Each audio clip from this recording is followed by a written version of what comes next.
Bueno, pues buenas noches a todos y vamos a hacer la tercera sesión, la tercera semana de nuestro retiro cuaresmal. Y comenzamos con la continuación del episodio de la semana anterior. Si os acordáis, pues teníamos a Jacob que iba por el desierto y pues perdido, ¿no? Solo, y tiene ese sueño donde pues, se le aparece esa imagen, ¿no? De la escalera que comunica la tierra con el cielo. Y ahí la habíamos dejado. Pero en la segunda parte, que son los versículos, estamos en el capítulo 28, los versículos del 17 al 22, que es muy interesante también, que es qué es lo que hace Jacob por la mañana cuando se despierta del sueño. Y creo que es importante pues también considerarlo, ¿no? Dice, y asustado dijo, qué temible es este lugar. No es otra cosa sino la casa de Dios y la puerta del cielo. Levantóse Jacob de madrugada, tomando la piedra que se había puesto por cabezal, la erigió como estela y derramó aceite sobre ella. Y llamó a aquel lugar Betel, aunque el nombre primitivo de la ciudad era Luz. Jacob hizo un voto, diciendo, si Dios me asiste y me guarda en este camino que recorro, y me da pan para comer y ropa con que vestirme, y vuelvo sano y salvo a la casa de mi padre, entonces Yahvé será mi Dios. Y esta piedra que he erigido como estela será casa de Dios, y todo lo que me dieres, de todo lo que me dieres, te pagaré el diezmo.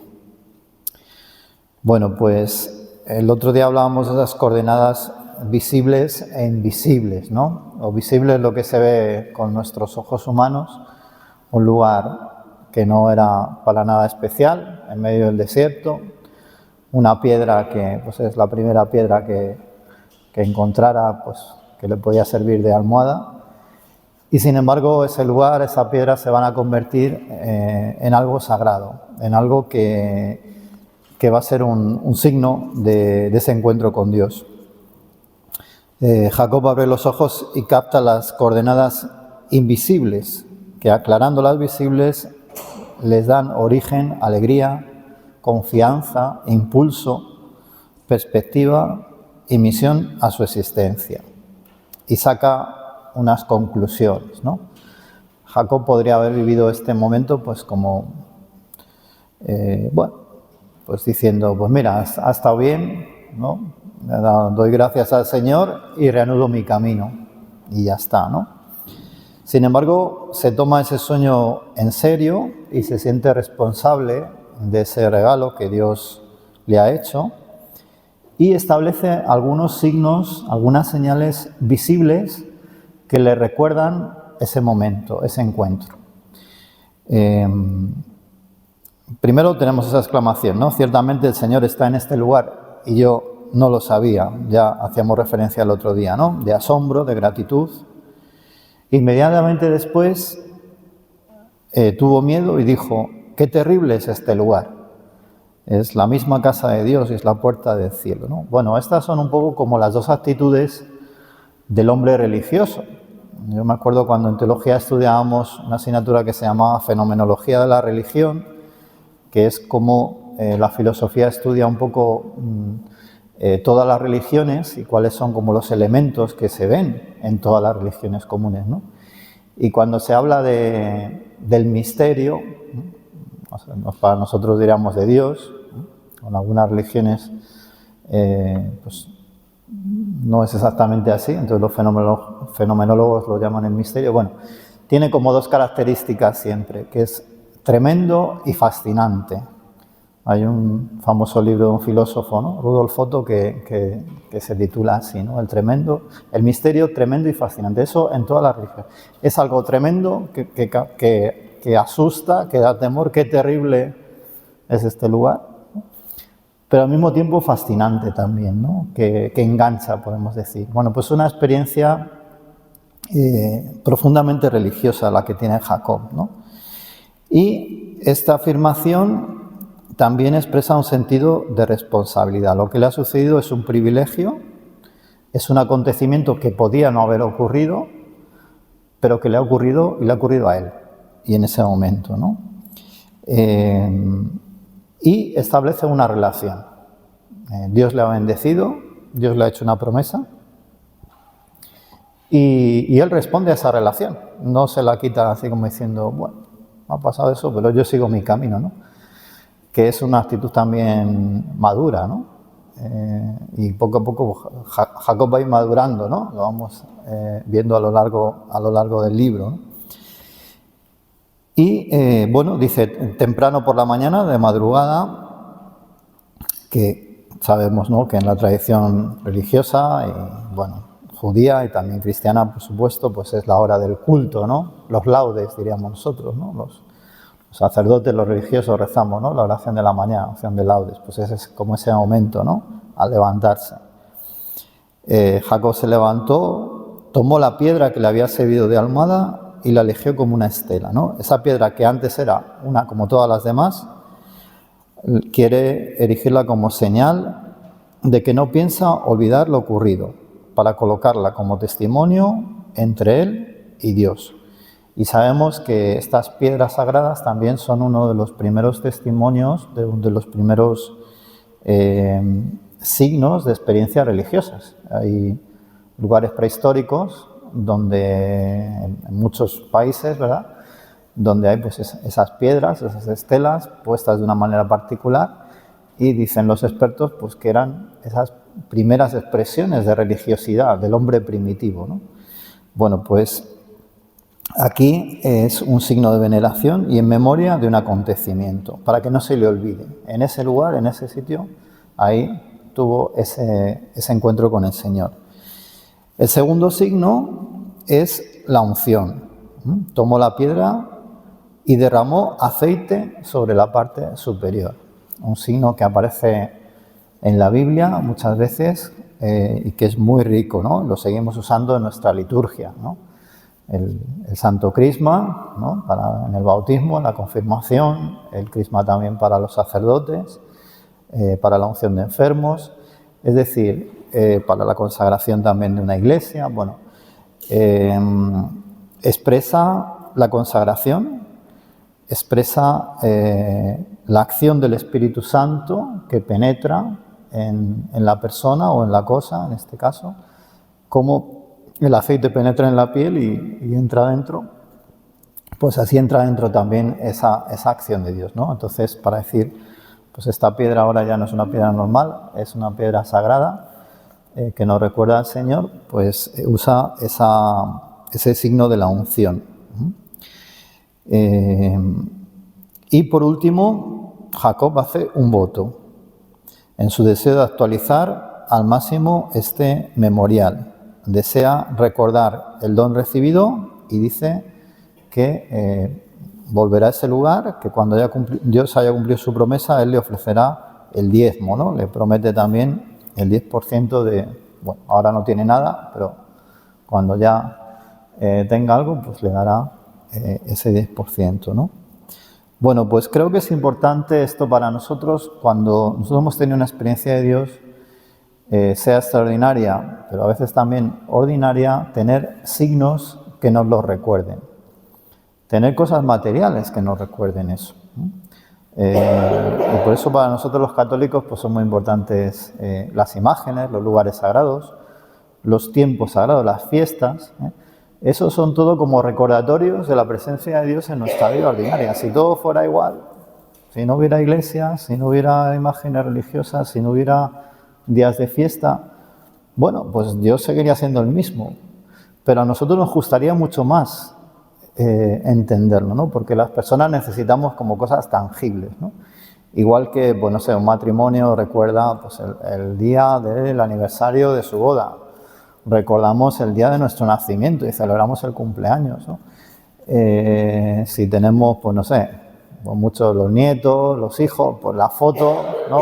Ya estáis solas, pero esa presencia de la familia, ¿sabes?, a través de esa foto que tienes ahí, que tú ves a tus nietos, a tus hijos, te acuerdas de ellos, eso hace que, bueno, pues que no olvides esa relación. Pues igual pasa o de manera parecida pasa con el Señor, ¿no?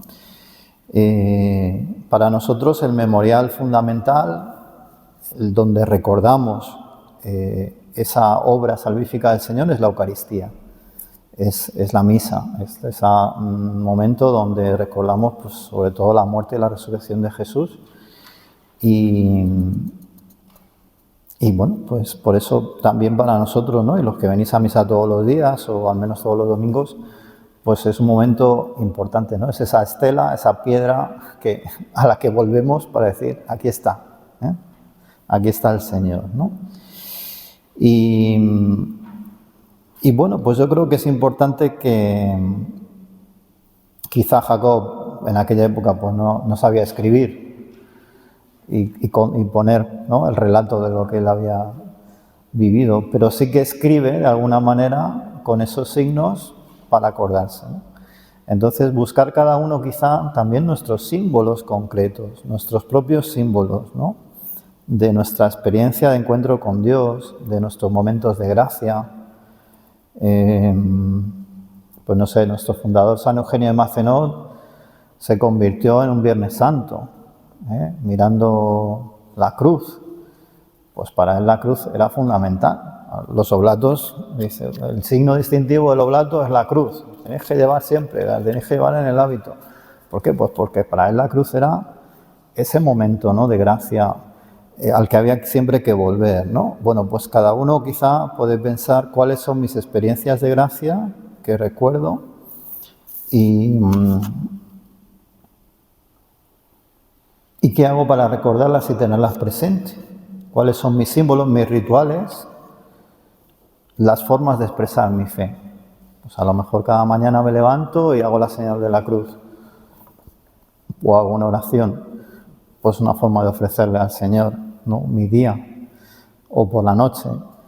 Pues cada uno puede tener sus rituales, no hace falta que sean, ¿no? Incluso los canónicos, vamos a decir, ¿no? Claro que la Iglesia tiene los suyos que son comunes, pero podemos también cada uno en nuestra espiritualidad particular, ¿no? Desarrollar esos símbolos. Y eso es importante, ¿no? ¿Qué ha cambiado exteriormente en Jacob? Y ahora vamos a ver cómo continúa el viaje. Pues exteriormente no ha cambiado nada, porque Jacob sigue sin dinero, sin familia, sin saber a dónde va, con los mismos peligros y con los mismos problemas que tenía. Pero dentro sí ha cambiado algo. Hay una presencia nueva y es una presencia que no es indiferente, que le llena de seguridad, de confianza, de alegría, que sabe que hay un Dios que está detrás de él, que se preocupa por él, que le ha prometido cosas muy grandes, ¿no? Que hay un plan para su vida. Entonces, la Biblia nos muestra que Jacob sí que está cambiando. Luego vamos a ver que a lo mejor no ha cambiado tanto moralmente, va a seguir engañando a su tío, como lo había hecho con su hermano, con su padre, va a seguir haciendo trampas, pero algo sí que está cambiando, ¿no? Esa fidelidad de Dios que obra misteriosamente, cuyos tiempos son diferentes que los nuestros y que nos cambia poco a poco si nosotros nos dejamos cambiar, ¿no? Bueno, eso para terminar este pasaje. Y ahora vamos a pasar a toda otra parte, que es los capítulos 29, 30 y 31, que es todo el tiempo que Jacob está con Labán, con el tío, con estos parientes que decíamos que estaban a 1600 kilómetros de donde parte, es decir, muy lejanos, y donde va a vivir pues toda una serie de peripecias, vamos a decir así. Bueno, vamos a ver, he escogido, ¿no? algunos pasajes, porque claro, no se puede hacer todo. Tenemos esa acogida de Labán, el capítulo 29, versículos del 13 al 20. Dice: en cuanto oyó Labán hablar de Jacob, el hijo de su hermana, corrió a su encuentro, le abrazó, le besó y le llevó a su casa. Entonces él contó a Labán toda esta historia. Y Labán le dijo: en suma, que tú eres hueso mío y carne mía. Y Jacob se quedó con él un mes cumplido. Labán dijo a Jacob: ¿acaso porque seas pariente mío has de servirme de balde? Indícame cuál será tu salario. Ahora bien, Labán tenía 2 hijas, la mayor llamada Lía y la pequeña Raquel. Los ojos de Lía eran tiernos, Raquel en cambio era de bella presencia y de buen ver. Jacob estaba enamorado de Raquel. Así pues dijo: te serviré 7 años por Raquel, tu hija pequeña. Dijo Labán: mejor es dártela a ti que dársela a otro. Quédate conmigo. Bueno, pues algunas cositas que quería subrayar y luego pues cada uno lo vais leyendo y os paráis donde pensáis que os puede decir algo el texto, ¿no? Porque la palabra de Dios pues habla al corazón de cada uno y lo importante es escucharlo, ¿no? Bueno, finalmente Jacob, ¿no?, termina su viaje con alegría y emoción. Hay un pasaje que hemos pasado, ¿no?, del pozo, donde él ayuda, ¿no?, a las hijas a brevar el ganado y tal. Bueno, algunos detalles, pues es la hospitalidad, ¿no?, sobre todo de Labán. Labán lo recibe con alegría, vemos que corre, que lo abraza, que lo besa.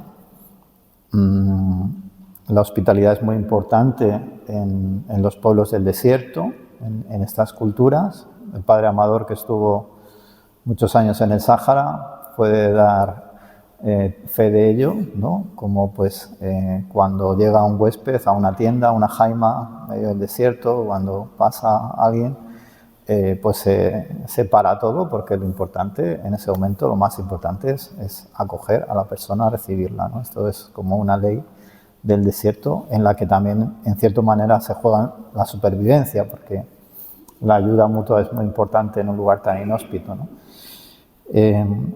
Labán recibe a Jacob también con confianza, a pesar de que podría sospechar, ¿no? Bueno, ¿y qué hace este aquí? Tan lejos de... ¿Por qué ha venido, no? ¿Qué ha pasado? Igual está huyendo de algo, ¿no? Le han echado de su familia. Pero no, él lo recibe con confianza, ¿no? Luego vamos a ver que Labán también es un tipo interesante. Bueno, yo creo que este pasaje nos habla sobre todo de la hospitalidad, ¿no? De la hospitalidad. Y creo que es importante también para nosotros los cristianos, ¿no?, esa hospitalidad, ese ser acogedores, también como familia, como personas, como comunidad parroquial. Es muy importante recibir, acoger a todos, ¿no? Y a veces podemos caer en la tentación, bueno, de quedarnos en las personas que conocemos, en nuestras rutinas, y no fijarnos del que llega nuevo, del que es diferente, porque es de otro país, porque tiene otra edad, es más joven, porque, bueno, pues no le conocemos. Entonces, pues bueno, es importante también esa hospitalidad, esa acoger, pues también que tiene que pasar por expresiones concretas, ¿no? Como Labán, que abraza, que besa, la otra persona se tiene que sentir acogida. No vale solo decirle, sí, yo soy muy acogedor, pero luego, si eres frío como el hielo, pues la persona también necesita, ¿no?, que se sienta así, ¿no? Entonces, bueno, pues aquí os voy poniendo un poquito las preguntas para voy adelantando ya, ¿no?, para cada texto. Estoy atento a acoger a los que se acercan a la comunidad. ¿Se sienten cómodos los que vienen de fuera? Nos podríamos preguntar, ¿no? Algunos trabajáis, por ejemplo, en la acogida de Cáritas, ¿no? Pues esto es fundamental, ¿no? El que viene se sienta acogido. Pero no solo en Cáritas, ¿no?, sino en tantas otras cosas, ¿no? Bueno.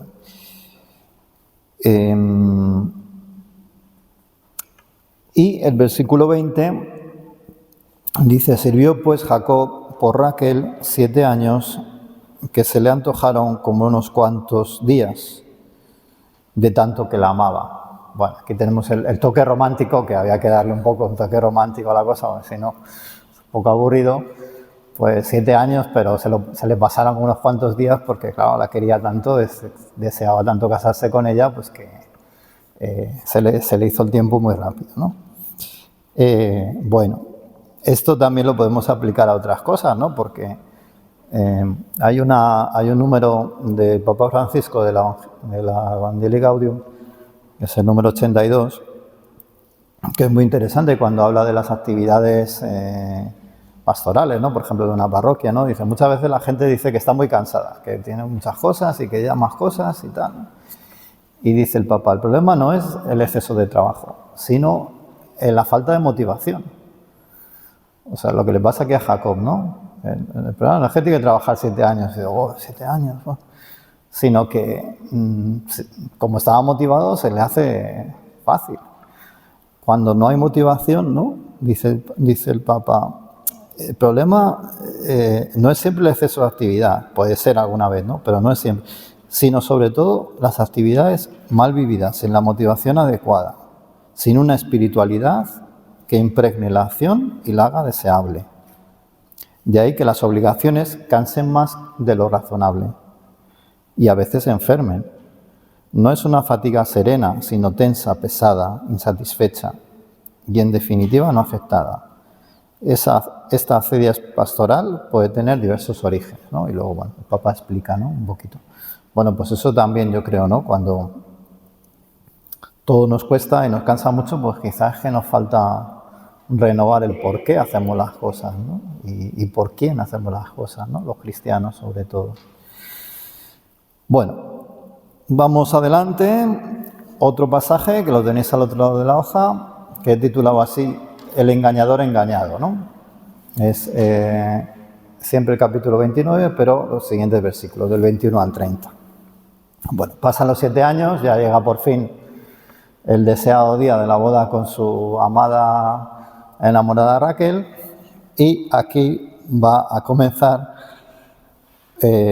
bueno, se va a poner de manifiesto esa relación entre Labán y Jacob, que va a ser muy interesante, de a ver quién engaña a quién, ¿no? A ver quién es más listo. Hasta ahora hemos visto que un poco el que engañaba siempre era Jacob, ¿no? Jacob es el que el plato de lentejas, se hace pasar por el hermano porque es más listo, el otro no, es más primario, entonces, bueno. Pero ahora se va a encontrar con uno todavía más listo que él. Y eso va a ser, pues, una gran lección de humildad para Jacob, ¿no? Bueno, Jacob dijo a Labán, versículo 21, dame mi mujer, que se ha cumplido el plazo y quiero casarme con ella. Labán juntó a todos los del lugar y dio un banquete. Entonces, celebran la boda, ¿no? Luego, a la tarde, tomó a su hija Lía y la llevó a Jacob. Y este se unió a ella. Es decir, llevan a la novia de noche a la tienda, ¿no? Velada, pues, bueno, no se sabe quién es. Se hizo de mañana y resultó que aquella era Lía. Jacob dijo a Labán, ¿qué es lo que has hecho conmigo? ¿No te he servido por Raquel? Pues ¿por qué me has hecho trampa? Labán dijo, no se usa en nuestro lugar dar la menor antes que la mayor. Se queda así, ahí, tan tranquilo, ¿no? Cumple esta semana y te daré también a la otra por el servicio que me prestarás todavía otros 7 años. Así que Labán dice, ¿quieres? Pues otros 7 años más. Así lo hizo Jacob, habiendo cumplido aquella semana, le dio por mujer a su hija Raquel. Él se unió también a Raquel y amó a Raquel más que a Lía, y sirvió en casa de su tío otros 7 años más. Bueno, he quitado un par de versículos que hablaban de las esclavas, pues para ir un poco más ágiles en el texto. Bueno, como decía el primer día, tampoco nos tenemos que escandalizar, ¿no? de que haya poligamia, que en aquel tiempo era normal, y pues esto tiene 2 mujeres, ¿cómo es esto, no? Que, bueno, no aplicar nuestros criterios morales de hoy a aquel momento, ¿verdad? Bueno, pues Labán así, con esta estratagema, con esta trampa, consigue que Jacob trabaje para él no solo 7 años, sino 14 años. el doble, ¿no? Y además casa a sus 2 hijas, que tampoco está mal. Y Jacob es engañado por primera vez en la historia, ¿no? Esto es lo que quizás es más interesante desde el punto de vista del interior del hombre, ¿no? Que es lo que estamos intentando ver, un poco el camino que hace Jacob, a Jacob le dan un primer palo, ¿no? Es decir, tú te crees que, pues para que sientas en tu piel lo que es sentirse engañado, lo que has hecho tú a tu hermano, que claro, luego te quería matar, pero es que claro, mira la que has montado, ¿no? A tu padre. Bueno, esto creo que es también una lección, ¿no? Que el Señor permite, pues para que Jacob madure, otro paso de madurez, ¿no? Bueno, y aquí he puesto pues también quizá, bueno, pues a lo mejor sobre nuestra propia historia, ¿no? Me sentí a veces explotado, engañado. ¿Cuál fue mi reacción, no? Podemos pensar, ¿no? Seguramente pues en mi vida pues alguna vez hemos sentido o nos han engañado, nos han fallado, o confiábamos en una persona y después pues hemos visto que no nos ha traicionado de alguna manera, ¿no? Esa confianza que habíamos puesto. Bueno, ya que hay toda una serie de textos que no tenéis en las hojas, os he puesto solo los títulos y los versículos. Los podéis leer en la Biblia y voy a hacer algún pequeño comentario nada más. Yo luego lo que os invito es que lo meditemos cada uno por nuestra cuenta durante la semana. Desde el versículo 31 del 29 hasta el 24 del 30, capítulo 30, tenemos una lucha entre las 2 hermanas, las 2 mujeres, Lía y Raquel, claro. Jacob ama más a Raquel, pues es normal que Lía se sienta envidioso y celoso. Pero es que además hay otro problema, que es que Lía sí puede tener hijos y Raquel no. Y entonces ahí se cambia la torna, porque claro, ahí es Raquel la que es celosa de su hermana, ¿no? Con lo que era la maternidad en aquel tiempo también, ¿no? La importancia que se le daba, no solo, vamos a decir, física, bueno, humana por supuesto, pero también como bendición de Dios, ¿no? Bueno, es un poco una pequeña historia dentro de la historia, una historia secundaria, pero que al final nos está remitiendo siempre al mismo tema que es el de la fraternidad. Un poco como Esaú y Jacob, se va a repetir la historia de otra manera entre las mujeres, a modo femenino. Celos, envidia, comparación, una es más estimada que otra, bueno. Pues os lo dejo a vuestra lectura, esta parte. Luego tenemos otra parte que es toda esta estrategia con el ganado. Capítulo 30, versículos 25 al 43. Es una parte muy extraña que nos cuesta mucho comprenderlos porque no conocemos bien las costumbres ganaderas de los pastores de aquella época. Entonces, que si las ovejas blancas, que si las pintas, que si las con manchas, que las barras, bueno. No me voy a detener porque es compleja. Si tenéis alguna Biblia con notas, algunas de las cosas se pueden ir leyendo, lo que los expertos han interpretado para comprenderlo mejor. Bueno, lo que destacamos así como más importante, bueno, primero que continúa ese regateo típico de los orientales, ¿no? A ver quién engaña a quién. ¿No? Si vais a comprar en Marruecos o en cualquier país de Norte de África, pues dice, ¿cuánto vale este reloj? Pues no sé, 300 dirham. Entonces, pues tú no le das 300 dirham.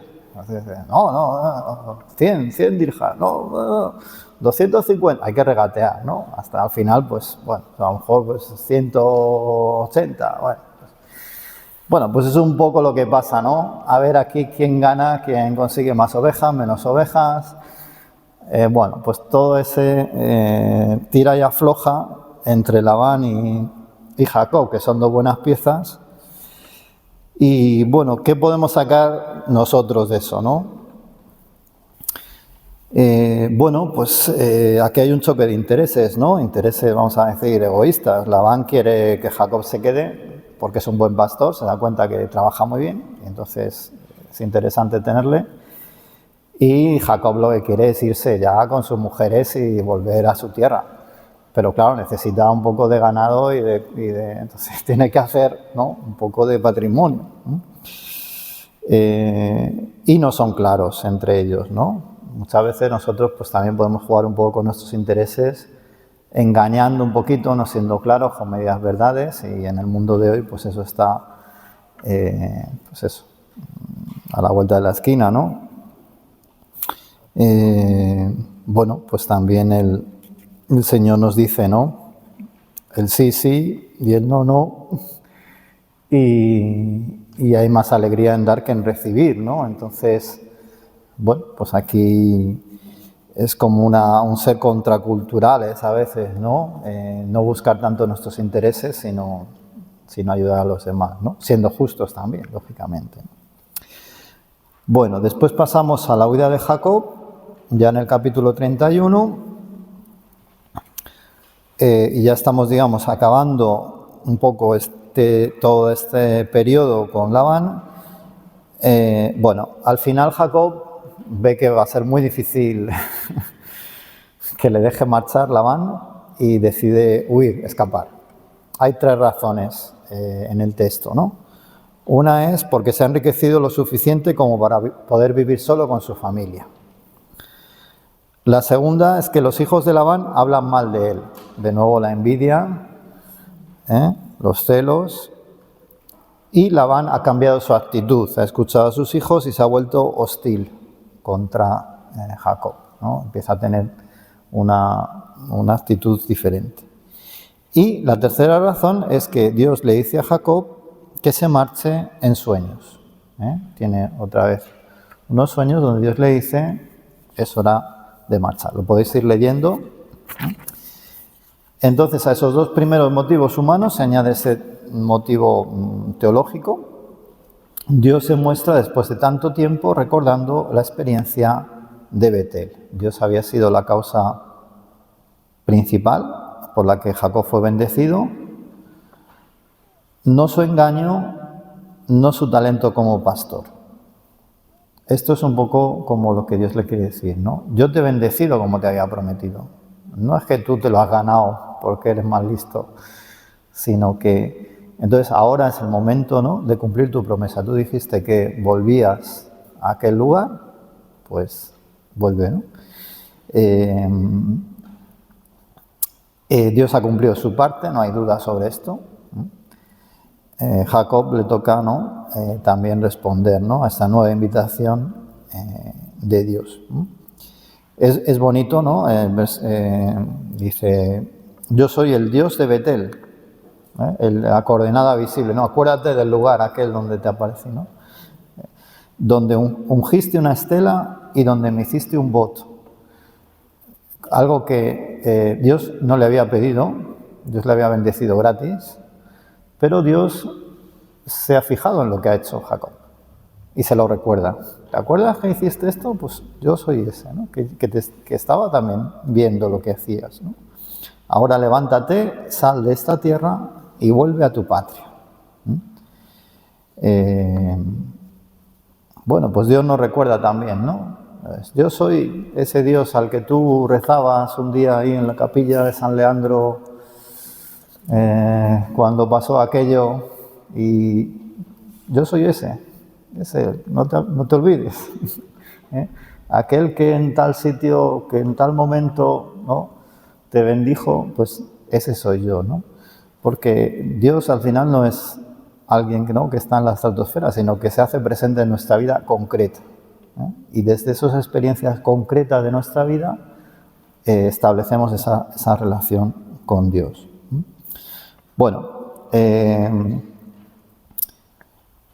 Labán se da cuenta de que Jacob ha huido y va a buscarle. Y al final la cosa acaba bien porque hacen un pacto de no agresión. Dice, bueno, vale, voy a dejar ir, pero vamos a acabar bien, no vamos a acabar como enemigos. Y Y a pesar de todo, pues se dicen las cosas, discuten, los dos están heridos porque se han engañado entre ellos, pero consiguen hablar y reconciliarse. Y eso también es algo bonito, ¿no? Después de toda esa historia, que al final triunfa, ¿no? Pues ese perdón. Va a ser una preparación para el encuentro con Esaú, que veremos el próximo día. De alguna manera, pues todos estos pasos le van haciendo a Jacob prepararse para lo que luego va a ser la reconciliación con su hermano, ¿no? Que será lo que cierre todo este ciclo, ¿verdad? Y también pues ir entendiendo que no es fruto de su astucia la bendición de Dios, sino que es un don de Dios, ¿no? Que es algo gratuito también. Y también la relación con los hombres es algo que el Señor nos da. Bueno, pues ahí tenéis las preguntas, tenéis los deberes para la semana, que son, pues como siempre, dedicar un tiempo a la oración. Y para el próximo día, pues ya la última parte, que serían los capítulos del 32 al 37. Pues si los leemos antes, pues mejor, y así ya venimos preparados. Pues nada más, buenas noches.